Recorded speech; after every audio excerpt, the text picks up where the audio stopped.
друзья, вы на канале Батин Суп, и сегодня у нас курочка. Возможно, даже лучше, чем у полковника. Определенно лучше. А также приготовим картошечку по-деревенски.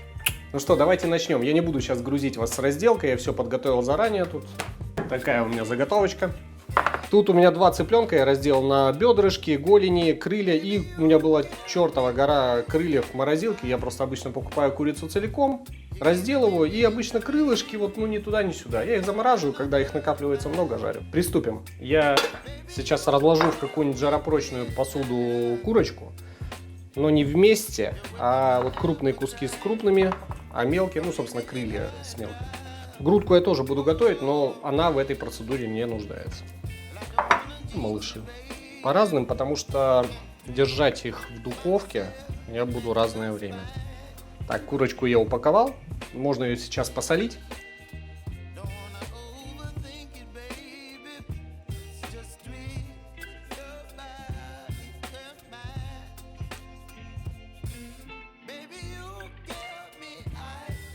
И заливаю водой. Да, с ума сошел. Собрался варить курицу KFC.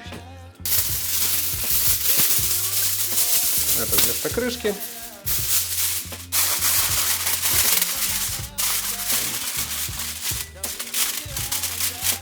Очень удобная форма для этого всего. Пойдет. У меня уже разогрета духовка до 200 градусов. Сейчас я отправлю ее буквально, крупный я отправлю минут на 15, мелкий на 10. Что я сейчас сделал и зачем? Объясню. Да, курочку можно во фритюре пожарить просто сырую, то есть запанировав ее, опустив в горячее масло и вот довести до готовности. Особенно маленькие крылышки, там в принципе их долго готовить не нужно. Но у меня очень много мяса. Я хочу немножко сэкономить себе время при жарке, то есть чтобы здесь не коптило час. И заодно поменьше расходовать масло. Я сейчас чуть-чуть подготовлю эту курочку, то есть она будет уже такая резиновая, на 80-70% готовая. То есть буквально жарится это все во фритюре будет 2-3 минуты. Мясо как раз дойдет до готовности, корочка будет зажаристой, хрустящей и не пережаренной. Вот эта предварительная подготовка, она относится к крыльям, ногам, бедрышкам. Я же хочу еще стрипсы сделать. Их вот так подваривать, мне кажется, святотатство. Они дойдут до готовности вот за 2-3 минуты, тонкие полоски во фритюре. Сейчас подготовим. У меня тут 4 филешки. Сначала отделим малое филе. Малое филе уже, по сути дела, стрипся. Так, рассечем поперек и на пару кусочков вот таких вот рассекаем. Ну, смотря какая у вас филешка, опять же.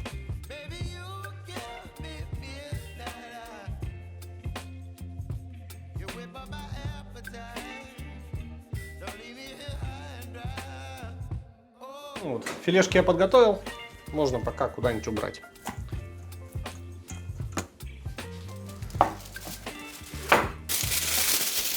Отличненько, она немножечко подварилась.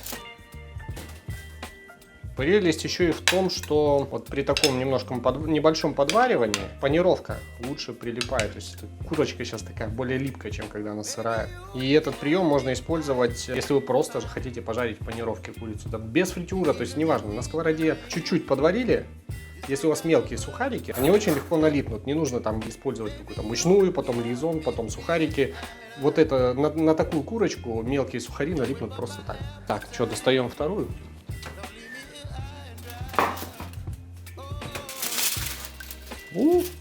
Отлично, она не сварилась, она такая прям плотная, резиновенькая.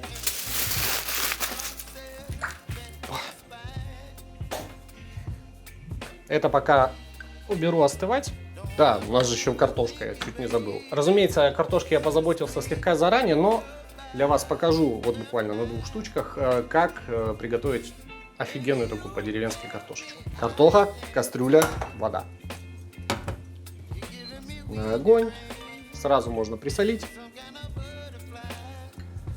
Она, конечно, когда варится в мундирах, не особо просаливается, но чуть-чуть будет. Картошку варим, можно до готовности отварить, можно чуть-чуть не доварить. То есть это для вот такого размера картофеля, наверное, минут 20 будет. Это вот чуть-чуть не доварен. 25 она уже прям будет мягенькая. Ждем. Что, про картошку, может, пока порассказывать. Зачем варим картошку? Ну, понятно, что если я хочу сделать ее дольками, крупными дольками, она точно не приготовится в фритюре нормально. То есть она будет спаленная, она будет сухая. Ну, не то. Конечно, сейчас, да, напишите мне в комментариях, что я так всю жизнь жарю, и у меня здорово получается. Ну, это же, кстати, правило относится и к обычной картошке фри. Да, для Макдональдса, там, например, картошку, ее обжаривают, добавляют стабилизаторы цвета, чтобы она вот сохраняла вот именно тот колер, аромат, ну и прочее, и шоково замораживают. Потом уже доводят до готовности во фритюре на месте, ну, в точке. Ну, у вас не получится, я сразу говорю, вот такой, если кулинарный канал, вы никогда не сделаете что-то, что делают на фабриках. На самом деле, правда, хорошая картошка фри вполне может получиться, и даже, возможно, лучше получится из покупной, да. Берете какую-нибудь хорошую... Да нет, не берете, делайте сами, это же кулинарный канал. Я чему вас учу? Почему фабричная, да, там, почему вот именно магазинная картошка фри замороженная может быть лучше, чем та, которая у вас есть? Даже сорта, понимаете, сорта, которые они подбирают для этой картошки, они вот прям точно рассчитаны для, вот именно для жарки, именно для фритюра. То есть, а где гарантия такая, ну, что картошка из вашего супермаркета или с вашего огорода, вот она тоже подходит. По идее, картофель для жарки, для фритюра должен содержать определенное количество крахмала. Он должен быть суховатый, то есть там тоже, опять же, не слишком сухой, не знаете, как арбуз разламывающийся, но и не водянистый. Если у вас есть, конечно, возможность прийти на базар или там в магазин, поломать картошку, посмотреть, такой, ну, сухая. Сейчас такие охранники супермаркета такие, о, пацан, советы даешь людям, мы обожаем сумасшедших выводить из овощного отдела. Да, ладно, вернемся к тому, что мы готовим сами. Ее надо отварить и, прикиньте, заморозить. Зачем это делается? Да, опять же, все, чтобы она была мягенькая и сочная внутри. То есть она во фритюре будет жариться очень быстро. И по-хорошему схватится только внешний слой. А внутри она должна быть мягенькая, как вареная. Плюс подваренная картошка меньше впитает в себя масло. Меньше отдаст влаги сама, то есть она вот эту влагу будет терять гораздо меньше, то есть именно вареная. А мороженое, она еще и посочнее получается. Там есть еще определенные моменты, связанные с формированием текстуры внутри картошки, но, блин, ну это не так сильно важно. Я даже сегодня проведу эксперимент. Я вот эти две картошки отварю и не буду замораживать, я пожарю их так. Но я, разумеется, уже подготовился. Уже отварил, заморозил. Единственный минус, она немножко темнеет при заморозке. То есть свежесваренная, нарезанная кусочками, такая ярко-желтенькая, это немножечко темнеет. Если вы знаете секрет, как сделать так, чтобы картошка при заморозке не теряла цвет, там, не темнела, пишите в комментариях. Очень буду рад. У меня есть, да, такой секрет. Некоторые ребята, когда жарят картошку, особенно там кулинарный блогер, которым для картинки надо это все, они подкрашивают ее куркумой. На вкус, мне кажется, это все влияет немножко негативно. Вот этот вкус куркумы с жареной картошкой. Так, ну картошку можно снимать, сольем воду и вот так оставлю. И подойдет способ резкого остужения, потому что если мы резко зальем это все холодной водой, кожица начнет слезать. А мне хотелось бы, чтобы она по максимуму осталась на картохе. Картоха остыла, более-менее. Вот она плотненькая, в принципе, почти готова. Нарезаю на дольки. Можно и мельче, но мне вот такие больше нравятся. Вообще, по-хорошему, ее сейчас надо заморозить. Ну, я уже показывал мороженую. Я ее сейчас отложу, и эксперимента ради хочу пожарить, не замораживая, и сравнить, ну, с той, что замороженной. Замораживаться картошка будет примерно час, но не меньше. Поэтому, если вы ждете большую компанию, позаботьтесь об этом заранее. Вот и все. Ну что, самое время перейти к панировке. Та-та-та. Что первое? Мука. Можно просеивать, если вам не лень. Мне не лень, время есть. Можно не делать этого. Хотя у меня сито такое, знаете, не шибко мелкая, но чуть-чуть аэрацию сделаем. Так, муки я всыпал примерно полкилограмма, возможно, мне придется еще доготавливать, потому что у меня курицы много. Паприка. Можно брать копченую, там хорошую ложку. Кориандр. Он не относится, кстати, вот к тому перечню секретных специй, но я его люблю и хочу добавить. Имбирь. Сушеный чеснок.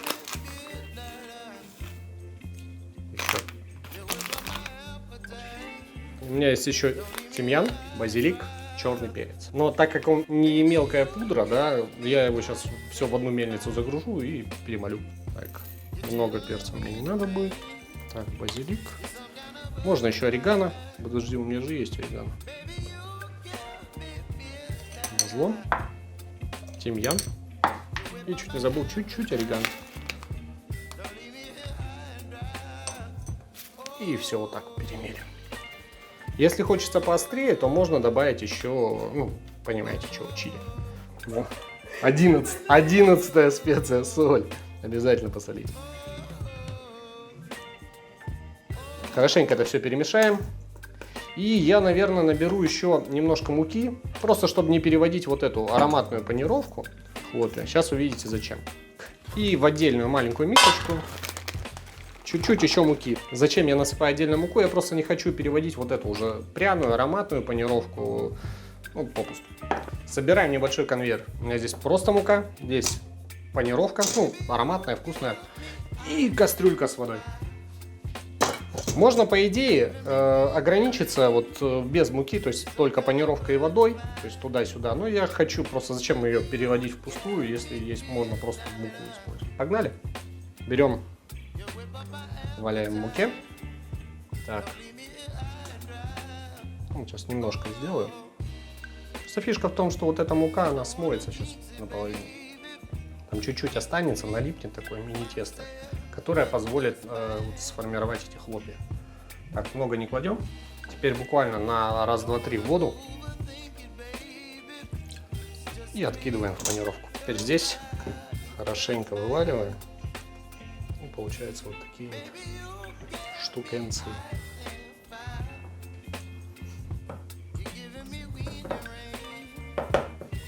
Хорошенько вываливаем.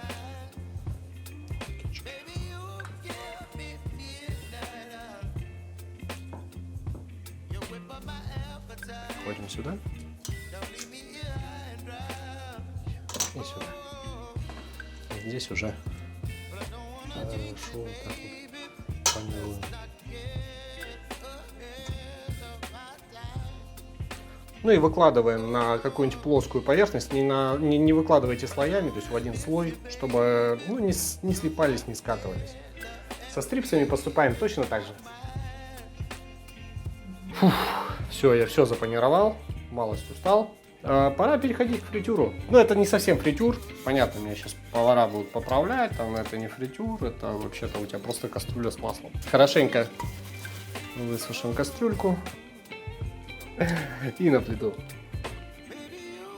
Не думайте, что вот готовка во фритюре это куча масла на ветер. Нет, пожарил, если оно там не сильно перегоревшее, процедил, и дальше на нем еще можно какое-то время работать. Ну и опять же использовать в следующий раз для фритюра. У меня 3-литровая кастрюля. А опять же, с горкой не надо заливать, то есть или там по краю. Смотрите, мы будем докладывать сюда курицу, это еще объект, да, вспоминаем закон Архимеда, он будет выталкивать масло. Ничего хорошего в разлившемся наружу масле нет. Особенно если вы на газу работаете. И еще немного. Вот так. Но у меня в аккурат встает, надо еще немножко. Но надо понимать, что сюда еще будут продукты закладываться, правильно? И они вытеснят это масло. Нагреваем. Температура нужна 180-190 градусов. Если у вас есть термометр, вы молодец. Так проверим, нагрелось ли масло. О, зашкварчало, нагрелось. Можно жарить. Немножко убавлю огонь, я был на максимум, чтобы у нас масло не горело.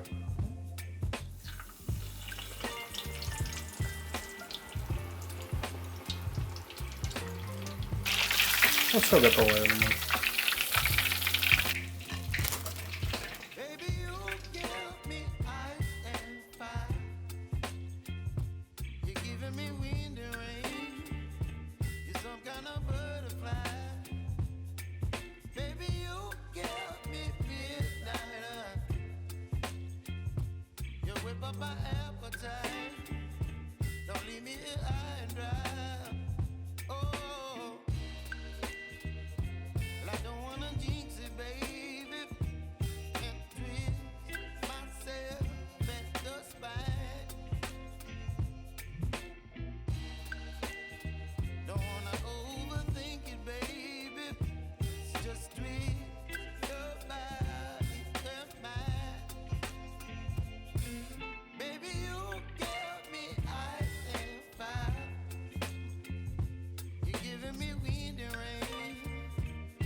Ладно, все, я буду пробовать.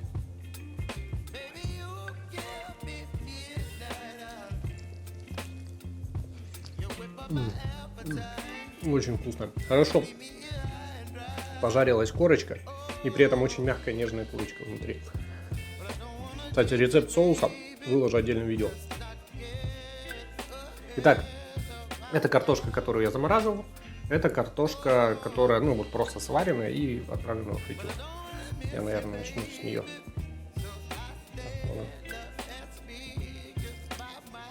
Ну что, вкусненько. Ну, собственно, как отваренная картошка, которую чуть-чуть подрумянили. Ой, с соусом.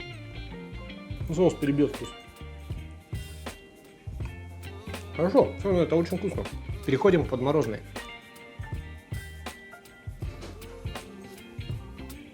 Она прям мягенькая, она внутри сочнее. Вот прям другая текстурка. Решайте сами. Оба варианта хорошие, но мне кажется, вот этот гораздо лучше. Мне кажется, есть всех людей можно поделить на две категории. Неправильно, конечно, делить людей на категории, но я поделю. Которые любят такую еду и те, кто стесняется в этом признаться. Вот. Ну, типа, я такой сейчас в комментариях написали, я не такой, я вообще такой не ем. И досмотрел видос до конца. Ага. Кстати, спасибо, что посмотрели. Подписывайтесь на мой канал, ставьте лайки, если понравилось. И большое спасибо тем, кто помогает развитию нашего канала на Бусти. Ссылка, если что, в описании. Чао.